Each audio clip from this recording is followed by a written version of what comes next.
Por que que não é bom dar brecha para um desmantelado, você receber ele sem orientação nenhuma, sem ética alguma? Porque ele vai dar o mesmo problema que ele deu lá naquela outra igreja. A Bíblia diz, lembra-te, pois, Apocalipse 2, lembra-te, pois, aonde caíste. Volta, arrepende-te e volta ao primeiro. Coloca aí 2:4, Apocalipse. É muito importante isso, viu?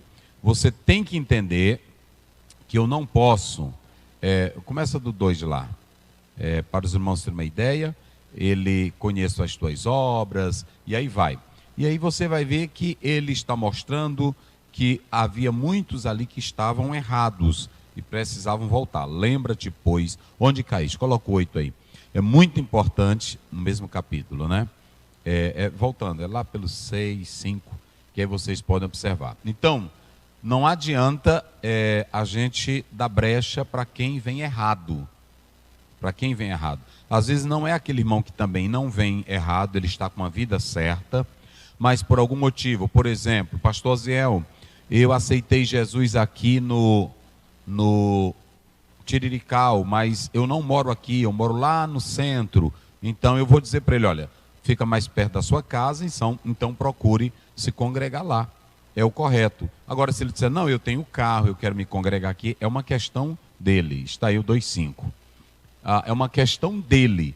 Mas deve haver esse princípio ético. Seria tão bom, olha, eu quero até dar um recado para aqueles que abrem igreja, coloca placa de igreja, e aí diz, Deus está operando aqui está lotado de crentes. Talvez é só crentes problemáticos que nunca foram ajustados espiritualmente. E isso não é crescimento de igreja, isso é divisão, isso é contenda. Nós já citamos aqui que Paulo diz, eu não quero abrir trabalho aonde outros já abriram.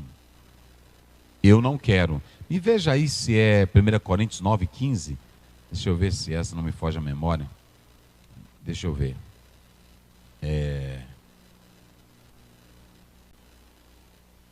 Prossegue aí, deixa eu ver lá pelo 16. Mas é por aí assim. É nesse texto aí. Vê o 20. Mas é por aí, o apóstolo São Paulo,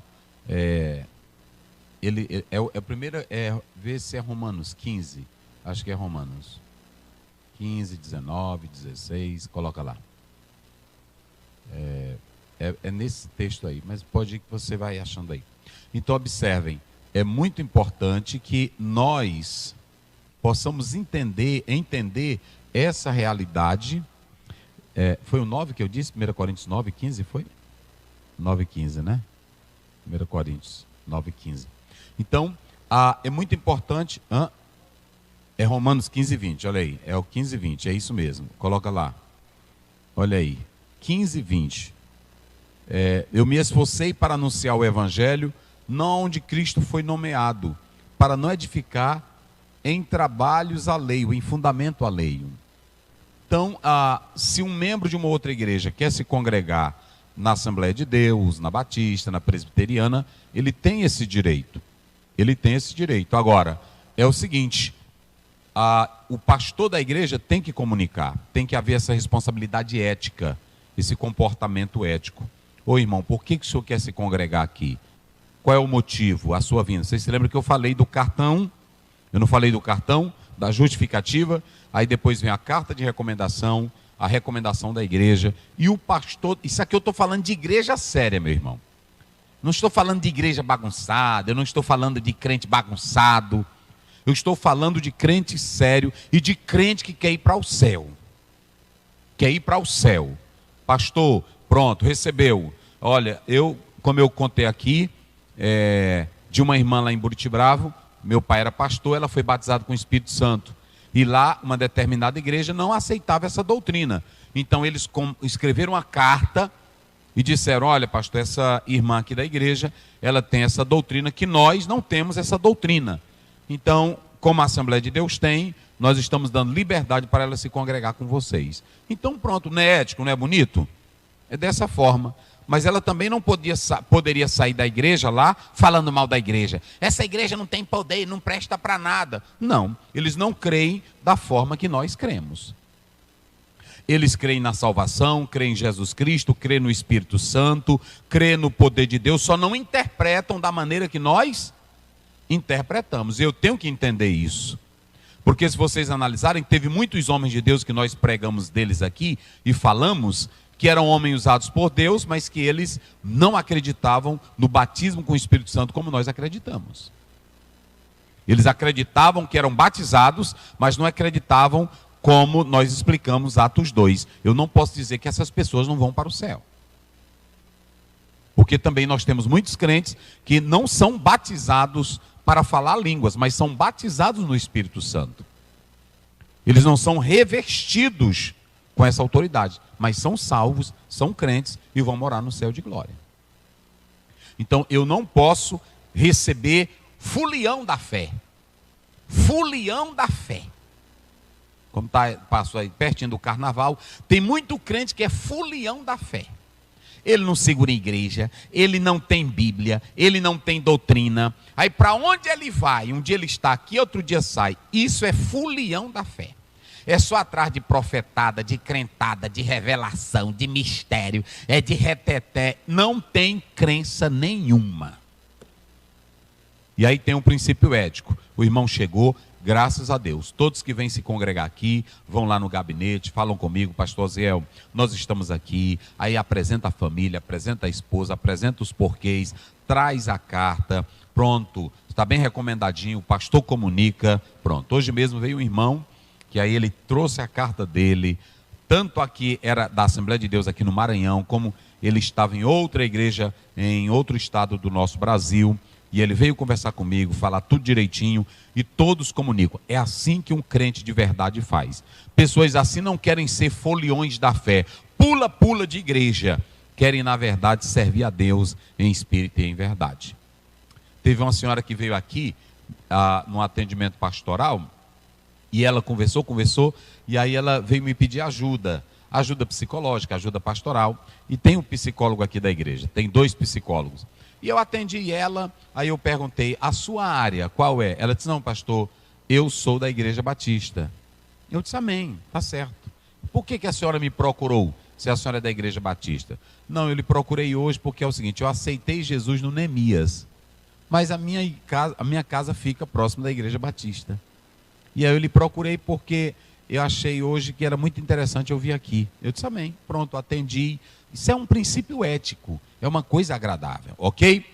Vamos lá, Jorge. Então tem que ter o lado ético. O que o irmão quer? Às vezes é um irmão que está revoltado com a igreja, o pastor lá aplicou a disciplina. Por quê? Porque ele não está correto, ele já saiu do 10º casamento dele, aí a vida dele é falar mal da igreja, falar mal de pastor, falar mal de todo mundo. Aí ele fica pulando de igreja, e quando ele chega na primeira igreja, ou na outra igreja, primeira não, na 15ª igreja dele, toda igreja que ele vai, ele conquista logo o pastor com presentes. Eu sei como é esse povo todinho, irmão. Faz logo um churrasco na casa dele, e o pastor que não tem ética, que não tem inteligência, ele cai na onda dele. Tudo bem, irmão? Sim, pois não. Mas aí, por que o senhor está querendo mesmo se congregar? E aí você vai logo vendo a estrutura dele, você vai... Na hora que eu olho, eu conheço. Eu saio, eu digo logo para minha esposa, o irmão ali é um fulião da fé. Ele está só com lorota, que você conhece. Você conhece. Pronto, a gente conhece, não tem essa não. Pronto, é desse jeito. E eu sou assim, uma pessoa entrou aqui e disse, pastor Ziel, o meu pastor não está bem, o meu pastor da minha igreja, lá tem muita coisa errada, tem muita coisa que não está certa. Também eu estou sabendo que ele está namorando. E aí eu queria saber um conselho seu, se eu viria para cá. Eu disse, não, senhor. Sirva a Deus na sua igreja. Se o senhor está dizendo que seu pastor está namorando, chame o conselho da igreja. Se o senhor tem prova, chame seu pastor, converse primeiro com ele. Pastor, eu tenho prova que o senhor está namorando e eu não posso admitir isso, mas eu estou lhe comunicando primeiro. Se o senhor não confessar, eu vou comunicar para a igreja. Aí pronto, converse com ele, a responsabilidade com ele. Pronto, depois que você tratar tudo, se você não quiser ficar por inconveniência, alguma coisa, aí você pode falar com ele e pedir a sua carta. É assim que eu procedo, irmão. Eu não quero igreja cheia de outras pessoas que não têm compromisso com Deus. Eu quero igreja saudável. Eu quero que você vá para o céu. E aí não tem um hino do Márcio Nascimento? Quero ver você no céu. E na folia tu não vai. Na folia tu não vai. Pronto.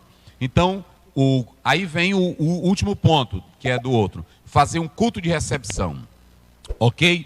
Depois que esse novo crente é recebido, vocês se lembram que eu falei do curso que ele tem que fazer? Quem se lembra? Eu falei que ele tem que fazer um mini curso aqui na igreja, conhecer as doutrinas da igreja, conhecer o estatuto da igreja, conhecer tudo. Depois, aí o pastor marca um culto de recepção para aquele membro. Aí depois que termina, o pastor apresenta ele perante a igreja. Meus irmãos, aqui está a família de fulano de tal, eles vieram da igreja tal, o pastor de lá recomendou, eles já conhecem a estrutura nossa, a nossa doutrina.